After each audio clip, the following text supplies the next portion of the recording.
Bonjour à tous et bienvenue dans ce nouvel épisode de Vivez la Vendée. On est dans la résidence autonomie de l'EHPAD d'Esnay avec Joël. Bonjour Joël. Bonjour Anaïs. Alors est-ce que vous pouvez vous présenter? Vous êtes bénévole, c'est ça, ici dans cette J'interviens effectivement, je fais partie d'une association qui s'appelle Modimo, qui anime des ateliers d'écriture à Esnay pour les enfants, pour les adultes, mais aussi pour les seniors. Et j'interviens bénévolement à l'EHPAD d'Esnay depuis une dizaine d'années et à la résidence autonomie, qui est une annexe de l'EHPAD depuis son ouverture, depuis 4 ans maintenant. Comment est venue l'idée, pourquoi organiser des ateliers d'écriture pour les seniors et les habitants ici de la résidence?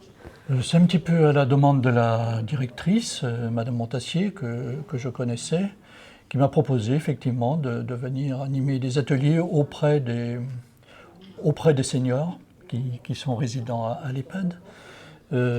Quand on entre dans une structure, quelle qu'elle soit d'ailleurs, mais notamment un EHPAD ou autre, on a très peu l'occasion d'écrire. On téléphone aux enfants, on est en correspondance sonore avec les enfants, les petits-enfants.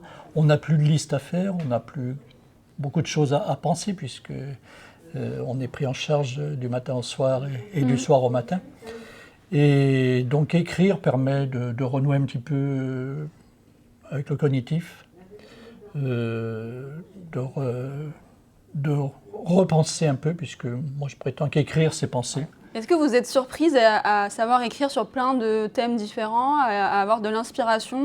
Oui, de l'inspiration, elle vient à mesure. Je n'avais pas tellement quand je suis arrivée quand même, hein. Mais à mesure, c'est vrai que je reconnais que ça se développe un petit peu. Ah. Hein. Si, honnêtement. Hein.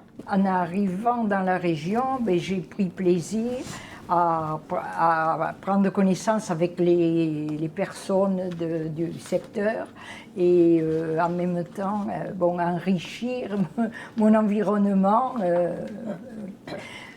à tout niveau, quoi. Hein. Et entre autres de pouvoir partager les bons moments que je partage ici, que dans le sud je n'avais pas cette possibilité. Il n'y avait pas d'atelier comme ça? Non, il n'y avait pas, non. Il y avait de la gym, il y avait tout un tas, mais il n'y avait pas ce plaisir-là de faire travailler, s'il vous plaît. Comme quoi on est mieux en Vendée. Voilà, de toute manière, oui. Est-ce que tout le monde peut participer à ces ateliers-là ou est-ce qu'il faut avoir quand même des capacités cognitives justement? Il y a un seuil où les personnes qui ont l'Alzheimer, je pense par exemple. À l'EHPAD, il y a des personnes avec effectivement toutes sortes de handicaps que l'on accompagne. Et tout pendant que l'on est en capacité d'écrire ou de tenir un stylo, il n'y a pas de problème pour venir écrire. Il peut y avoir même des personnes qui sont effectivement qui ont des problèmes effectivement d'attention ou autre, mais qui peuvent quand même continuer à écrire. Et on s'aperçoit que ça leur est tout à fait bénéfique. Après, il y a toutes les formes de handicap physique qui peuvent se développer aussi. La cécité, on accompagne quand on a une personne non-voyante ou malvoyante actuellement à l'atelier, on écrit pour elle. On a d'autres qui ont des problèmes d'élocution, mais qui arrivent à très bien à écrire. Il y en a d'autres. On s'adapte. On s'adapte effectivement à chaque forme d'incapacité physique pour les accompagner dans l'écriture. Ma réplique préférée au cinéma, c'est « T'as de beaux yeux, tu sais », avec Jean Gabin et Michel Morgan, dans le film Quai des Brumes, entre 1938. C'est pas que de l'écriture, vous allez pouvoir nous expliquer aussi le processus, le fonctionnement de cet atelier. Qu'est-ce que vous y faites au début? Il y avait de la lecture en fait, de ce que j'ai vu. Alors on commence toujours par la lecture des textes qui ont été écrits autour du thème de la fois précédente, pour se remettre un petit peu dans le bain. Et puis autour des écrits qui sont évoqués, il y a de nombreux échanges. Et ça, je dis souvent que les échanges qui ont lieu à ce moment-là sont aussi importants que les textes qui sont écrits.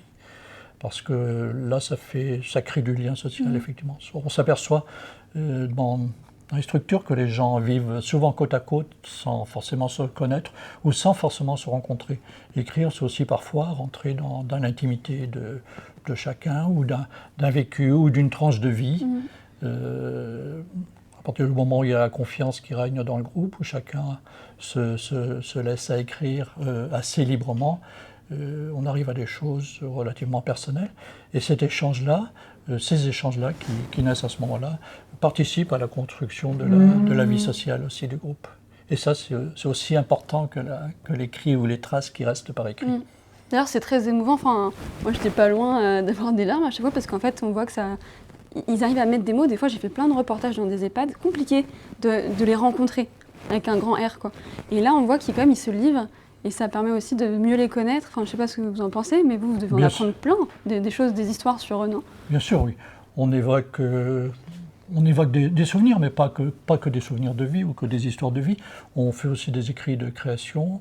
On va aussi vers des choses plus personnelles. On a fait, par exemple, les questionnaires de Marcel Proust ou autres, qui révèlent vraiment des personnalités. Pour moi, je trouve ça très intéressant. Qu'est-ce que ça vous apporte?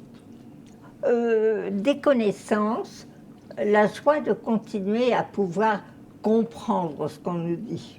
Ça, c'est important aussi. C'est important. Est-ce que vous aimez écrire?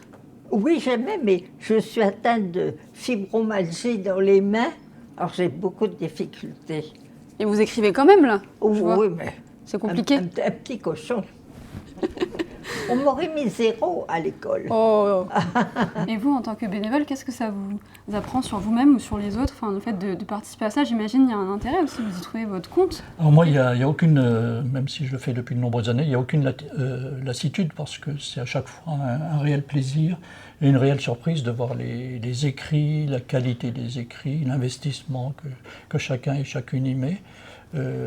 Voilà, et cette générosité dans les écrits, à chaque fois, ça me surprend et parfois ça m'émeut aussi. Et on recueille de belles histoires et on fait aussi de belles rencontres, de belles personnes.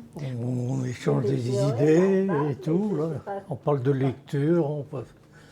C'est vrai que c'est agréable. Ouais. Vous avez écrit sur quoi? Quel thème vous tient particulièrement à cœur, le thème?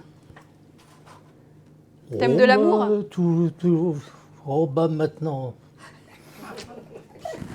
C'est un peu tard, mais enfin. L'amour, on peut l'avoir à tout âge, non? Ah oui, mais enfin. Ma femme est là quand même. Hein, pour que... Tout ceci pour dire qu'il ne faut jamais désespérer ni des jeunes, ni des personnes âgées, que les personnes âgées ont effectivement, les seniors, ont effectivement beaucoup de choses à dire, à partir du moment où on leur en donne la possibilité.